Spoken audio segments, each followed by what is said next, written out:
নমস্কার বন্ধুরা, আপনারা সবাই কেমন আছেন? আশা করি ভালো আছেন, আমিও ভালো আছি। আর এই যে দেখুন, আপনাদেরকে একটা জিনিস দেখাচ্ছি। দেখুন, বতুয়া শাক। কে কে খেতে ভালোবাসেন বতুয়া শাক? আমরা তো বতুয়া শাক বলি, আপনারা কি বলেন জানি না, কি নামে চিনেন জানি না। যাই হোক, আমরা বতুয়া শাকই বলি। আর এটা কে কে খেতে ভালোবাসেন বলেন। দেখুন, বতুয়া শাকের বাগান হয়ে আছে আমার মামাদের ভুট্টা খেতে।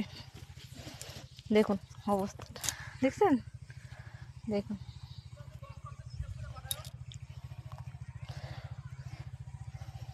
দেখুন পুরা বতুয়া শাকগুলো কত সুন্দর হয়ে আছে, দেখছেন? দেখুন, যাই হোক, এটা মামাদের ভুট্টা ক্ষেত আর কি। আর আমরা তো গ্রামের মানুষ, শাকসবজি, এই শাকসবজিগুলো তো কিনতে হয় না, মামাদের জমিতে সবসময় হয়, আসি নিয়ে যাই। আর যারা টাউনে থাকে তারা তো আর টাটকা শাকসবজিটা খেতে পারে না, না? আর কে কে ভালোবাসেন এই সবজিটা খেতে, এই শাকটা খেতে বলবেন।